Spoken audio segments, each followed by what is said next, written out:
ଆପଣ ଶୁଣୁଛନ୍ତି ରେଡ଼ିଓ କୋରାପୁଟ। କୋରାପୁଟ ଜିଲ୍ଲାର କୋଟିଆ କଥା କହିଲେ ଜଣକ ବିଷୟରେ ସମସ୍ତେ ଆଲୋଚନା କରନ୍ତି। ସେ ହେଉଛନ୍ତି ଗଦାଧର ସ୍ୱାଇଁ,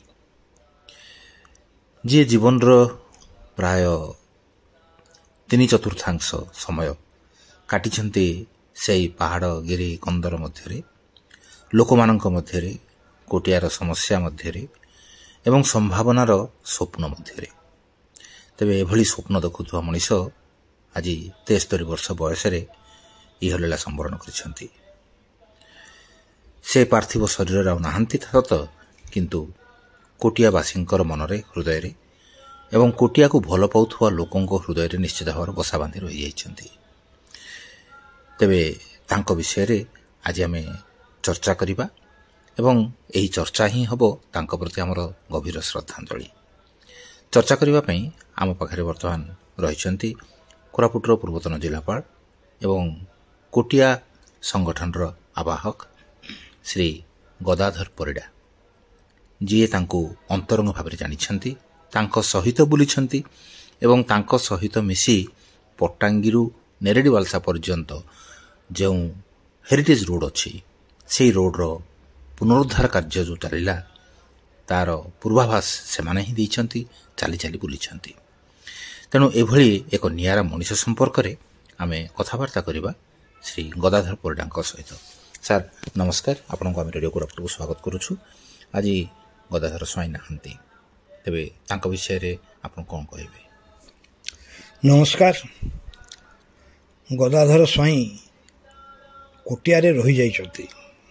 ତାଙ୍କର ପାର୍ଥିବ ଶରୀର ନାହିଁ, କିନ୍ତୁ ସେ ଗଦା ଡଙ୍ଗର ଯେଉଁଟା କୋଟିଆର ପୁଲିସ୍ ଷ୍ଟେସନ ହେଲିପ୍ୟାଡ୍ ଯାହା ହେଇଛି ଏବଂ ଯାହା ଉପରେ ଗିଲବିଙ୍କର ଗୋଟିଏ କାଇନ୍ ରହିଛି, ସେଇଟା ହେଉଛି ଗଦା ଡଙ୍ଗର। କୋଟିଆବାସୀ ତାଙ୍କର କୃତଜ୍ଞତାର ଚିହ୍ନ ସ୍ୱରୂପ ଯେଉଁଦିନ ଗଦା ସ୍ୱାଇଁ ରିଟାୟାର୍ଡ କରିବାକୁ ହେଲେ ତାଙ୍କୁ ବାଜା ବଜେଇ ସମସ୍ତେ ପଟୁଆରରେ ଯାଇ କହିଥିଲେ, ବାବୁ ଏ ଯେଉଁ ଡଙ୍ଗର ଏଇଟା ହେଉଛି ତୋର। ସେଇଥିପାଇଁ ତା ନାଁ ହେଉଛି ଗଦା ଡଙ୍ଗର। ଆଜି ପର୍ଯ୍ୟନ୍ତ ସେଟା ରହିଛି। ଆମର ଗଦାଧର ସ୍ୱାଇଁ, ମୋ ନାଁ ଗଦାଧର ପରିଡ଼ା। ଯେତେବେଳେ ଆମେ ପଟ୍ଟାଙ୍ଗୀରୁ ନେରେଡ଼ିବାଲସା ପର୍ଯ୍ୟନ୍ତ ଚାଲି ଚାଲି ଆସୁଥିଲୁ, ଆମେ 2 ଜଣ ଲୋକ ଆମର ଖାଇବା ଜିନିଷ ଧରିଥିଲେ, ଆମେ ଚାଲୁଥିଲୁ। ସେଠୁ ମୁଁ କହିଲି, ହଉ ସ୍ୱାଇଁ ବାବୁ, ଆପଣ ତ ମୋ ମୈତ୍ର ହେଲେ। ସେ କହିଲା, କେମିତି ସାର୍? ମୁଁ କହିଲା, ତୁମେ ଗଦାଧର, ମୁଁ ଗଦାଧର, 2 ମୈତ୍ର ହେଲୁ। 2 ଜଣ ଯାକ ବୁଢ଼ା ହେଇଗଲୁଣି। ତୁମର ବୟସ କେତେ? ଜଣାଗଲା ଯେ ସେ ମୋଠୁ 1 ବର୍ଷ ସାନ। ତେବେ ସଂଯୋଗବଶତଃ 2011 ମୁଁ ରିଟାୟାର୍ଡ କରିଥିଲି, 2011 ସିଏ ବି ରିଟାୟାର୍ଡ କରିଥିଲେ। ତେଣୁ ମୁଁ କହିଲି, ଏ ଯାହା ଜଣାପଡ଼ୁଛି ମଲାବେଳେ ଆଗ ପଛ ହେଇକି ଯିବା କି ଏକା ସାଙ୍ଗରେ ଯିବା, ଦେଖନ୍ତୁ। ସେ କହିଲେ, ନାଇଁ ସାର୍, ମୋର ଟିକେ ଦେହପା ଭଲ ରହୁନାହିଁ, ଆପଣ ତ ଠିକ୍ ଅଛନ୍ତି। ମୁଁ ଠିକ୍ ଥିଲେ କ'ଣ ହେବ? ଏ ବାହାରକୁ ଦେଖାଯାଉଛି। ଯେତେବେଳେ ଡାକରା ଆସିବ କେହି ତାକୁ ଅଟକେଇ ପାରିବେ ନାହିଁ। ଗଦାଧର ସ୍ୱାଇଁ ତାଙ୍କର ଚାକିରି ଜୀବନ ଆରମ୍ଭ କରିଥିଲେ, ଯାହା ସେ କହୁଥିଲେ 1973 ମସିହା ଜାନୁଆରୀ ମାସରେ ସେ ଚାକିରି ଆରମ୍ଭ କରିଥିଲେ ARI କୋଟିଆ ଭାବରେ। ମଝିରେ କିଛି ଦିନ ପାଇଁ ତାଙ୍କୁ ଜଣେ ଜିଲ୍ଲାପାଳ କିଏ ବଦଳେଇଥିଲେ। ଅବସ୍ଥା ଏମିତି ଅସମ୍ଭାଳ ହେଲା, କୋଟିଆ ବିଷୟରେ କେହି କିଛି ଜାଣିନଥିଲେ। ପୁଣି ତାଙ୍କୁ ବ୍ୟାକ୍ କରାଯାଇଥିଲା କୋଟିଆକୁ। ସେ ରିଟାୟାର୍ଡ କଲେ 2011ରେ। ରିଟାୟାରମେଣ୍ଟ ପରେ ବି ତାଙ୍କୁ ବିଭିନ୍ନ ଦାୟିତ୍ୱ ଦେଇକି କୋଟିଆରେ ରଖାଯାଉଥିଲା। କାରଣ କୋଟିଆର ଯଦି ଗୋଟେ କହନ୍ତି ମୁଭିଂ ଏନସାଇକ୍ଲୋପିଡ଼ିଆ, ଚଳନ୍ତି ଅଭିଧାନ ହେଉଛନ୍ତି ଗଦାଧର ସ୍ୱାଇଁ। ମୁଁ ଫିଲ୍ଡ ଲେବୁଲରେ ଅନେକ କଥା ତାଙ୍କଠୁ ଜାଣିଛି, ଶୁଣିଛି। କାଗଜପତ୍ର ସିଏ ତ ଟିକେ, ଯେହେତୁ ପାଠଶାଠରେ ସେ ବହୁତ ପାଠ ପଢ଼ିନଥିଲେ, ଏ କାଗଜପତ୍ର କେଉଁଠି ମିଳିବ, କ'ଣ କରିବ ଜାଣିନଥିଲେ।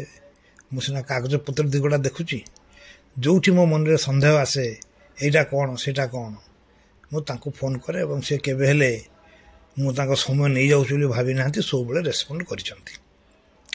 ଆଉ ମୋତେ ବି ଟିକେ ଦୋଷୀ ଦୋଷୀ ଲାଗୁଛି, କାରଣ ଏଥର ସେ ଆସିବାକୁ ଚାହୁଁନଥିଲେ।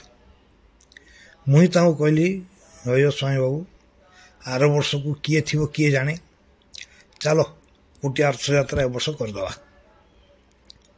ତେଣୁ ସେ ରଥଯାତ୍ରା ପ୍ରାୟ ମାସେ ପୂର୍ବରୁ ସ୍ନାନ ପୂର୍ଣ୍ଣିମା ବେଳୁ ସେ ଆସିଥିଲେ। ସ୍ନାନ ପୂର୍ଣ୍ଣିମା ବେଳେ ରହିଥିଲେ, ମନ ଦୁଃଖ କରୁଥିଲେ, ଆଉ ତାଙ୍କ କଥା କେହି ଶୁଣୁନାହାନ୍ତି, ମାନୁନାହାନ୍ତି, ଯିଏ ଯାହାର ମନ ଇଚ୍ଛା କରୁଛନ୍ତି। ସାର୍ ମୁଁ କ'ଣ କରିବି? ବୋଲୁନ କିଛି ବ୍ୟସ୍ତ ନା, ଭଗବାନ ଯେଉଁଟା ଚାହିଁବେ ସେଇଟା ହେବ। ତୁମର ଜଣେଇବା କଥା ଜଣେଇ ଦିଅ, କହିବା କଥା କହିଦିଅ। ସେମାନେ ଯଦି ଆମ କଥା ନ ଶୁଣିବେ ଆଉ ମୁଁ କ'ଣ କେଉଁ ପୋଜିସନ୍ ଅଛି?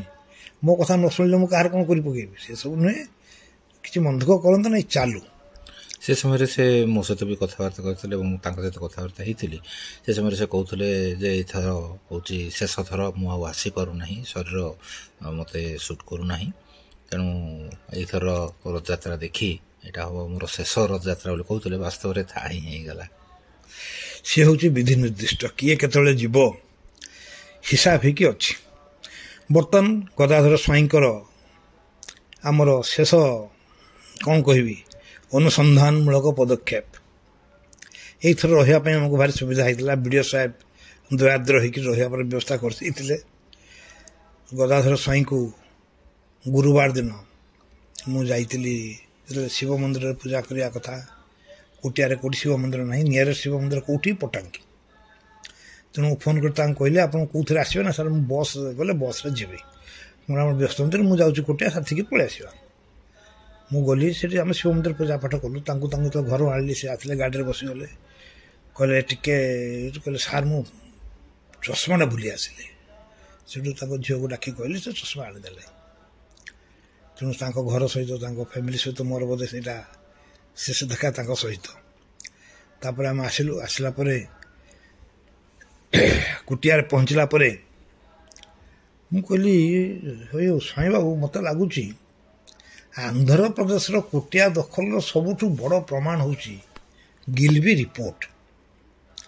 ମୁଁ ଜାଣିଛି ଗିଲବି ରିପୋର୍ଟରେ ଭୁଲ ଅଛି। କ'ଣ ଭୁଲ ଅଛି ମୁଁ ତାକୁ ପ୍ରମାଣ କରିବାକୁ ଚାହୁଁଛି। ଆମେ ସେ କୁଟିଆ ଆରପଟ ପାହାଡ଼କୁ ଚଢ଼ିଥିଲେ, ମନେ ପଡ଼ୁଛି, ମୁଁ ଯେତେବେଳେ DLRS ଥିଲି। କହିଲା ହଁ ସାର୍, ଗୋଟେ ଭାଲୁ ଥିଲା, ଆମେ ଆସିଲା ବେଳେ ସେ ଭାଲୁ ଦୌଡ଼ିକି ପଳେଇଲା। ଆମେ କହିଲା ଗୋଟେ ତୀର ମୁଁ ଦେଖିଲି, ମୋତେ ତା ପାଖାପାଖି ଆଉ ଗୋଟେ ପଥର ଦରକାର। ଦୁଇଟା ପଥର ହେଲେ ମୁଁ ଜଏନ୍ କରିବି, ଲାଇନ୍ଟା କେଉଁ ପଟେ ଯାଇଛି। ଗୋଟେ ପଥରରୁ ସେ ଭଲ କି ଜାଣି ହେବ ନାହିଁ, ଏ ପାଖରେ କେଉଁଠି ପଥର ଅଛି ଜାଣିଛ? କହିଲା ସାର୍ ଏଇ ପାହାଡ଼ର ଏଇ ମାନେ ଅଛି। କହିବି ଏଡ଼େ ବଡ଼ ପାହାଡ଼ଟା ତ ଏଇ ମାନେ କହୁଛି, ମୁଁ କେଉଁଠି ଖୋଜିବି? ନା ସାର୍ ଏଇ ଯେଉଁ ମଝାମଝି ଜାଗାରେ ଥିବ, ମୋ ଠିକ୍ କିରି ମନେ ପଡ଼ୁନି, ସେ ପାଖାପାଖି କିନ୍ତୁ ମୁଁ ଦେଖିଛି ଅଛି। ତୁ ଯେ ଦେଖିଛୁ ମୁଁ ବି ପାଇବି ଆଉ। ତେଣୁ ମୁଁ କ'ଣ କଲି, ସାଙ୍ଗେ ସାଙ୍ଗେ ଜଣକୁ ଡାକିଲି। ସେ କହିଲା ହଁ ଆଜ୍ଞା ମୁଁ ଦେଖିଛି। ତାକୁ ନେଇକିରି ମୋ ପୁତୁରା ସହିତ ଆମେ ପାହାଡ଼ ଚଢ଼ିଲୁ।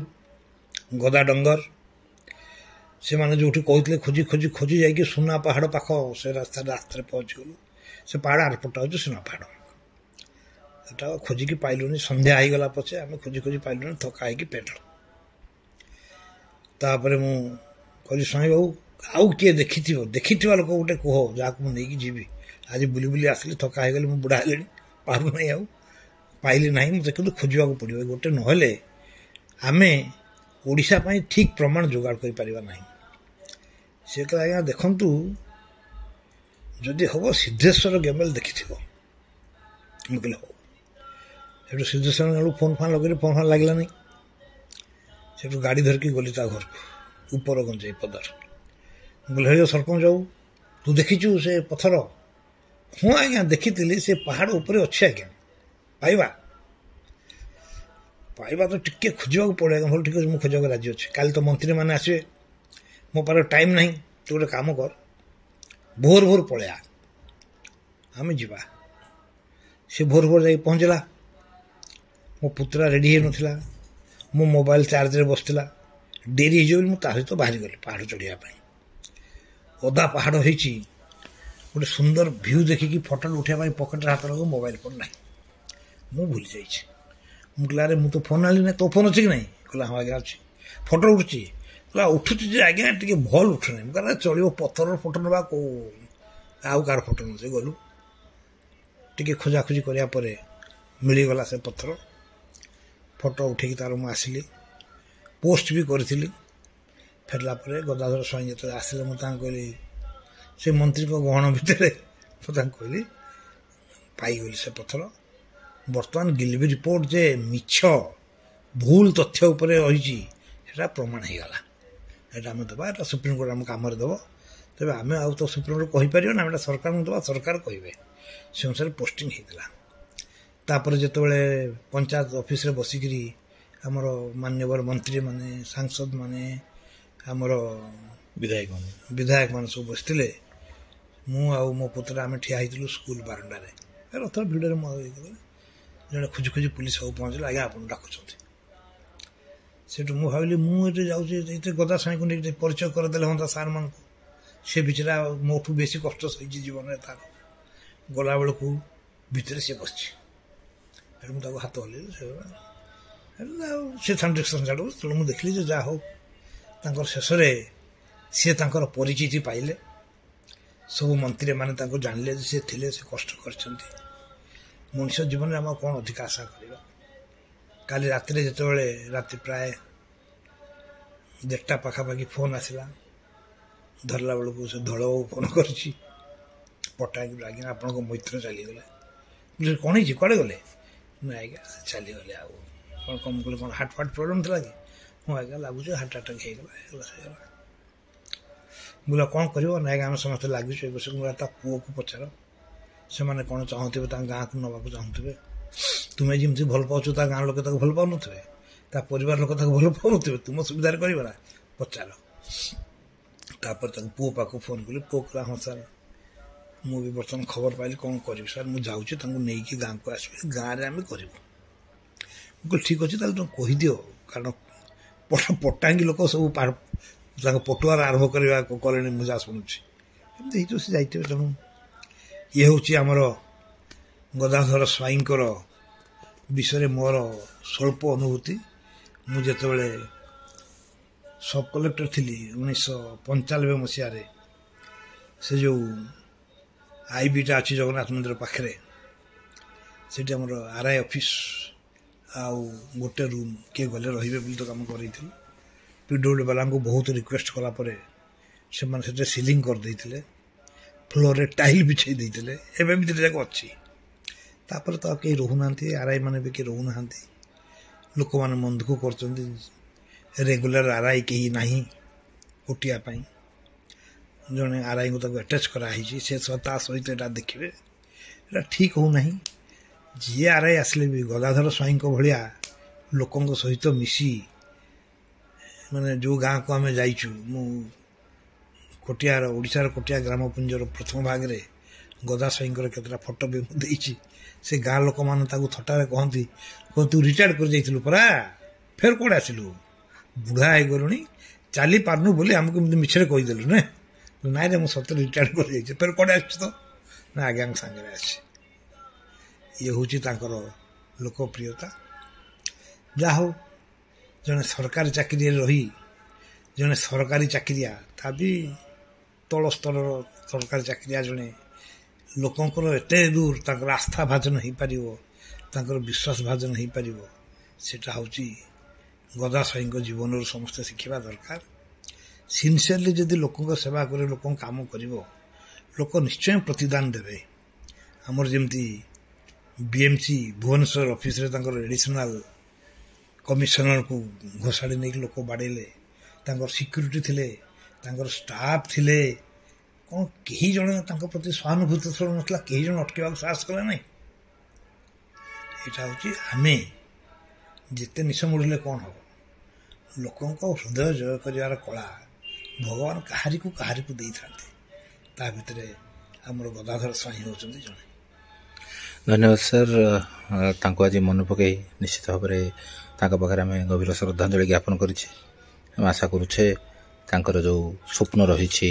कोटिया दिने संपूर्ण रूपे ओडिशार बोली केंद्र सरकार माने नेबे आंध्र सरकार पछघुंचा देवे एवं ओडिशार गर्व गौरव निश्चित भाव में पुणी थे फेर पाइबा यह निश्चित भाव में एक विशाल श्रद्धांजलि हम राज्यवासी तरफ सरकार तरफ तेरे गदाधर परिडा सर सहित कथा ही अनेक कथा जापारे तेणु सार निकट में कृतज्ञता जनाऊँ रेडियो कोरापुटर समस्त श्रोता पाखे से 15 मिनिट धरी आम सहित रही गदाधर स्वाई सहित समय जपरी कटी विषय आम विस्तृत भाव में जापारे तेणु समस्त पाखे कृतज्ञता जनाई रोचे मो सीएच शांताकार रेडियो कोरापुट नमस्कार।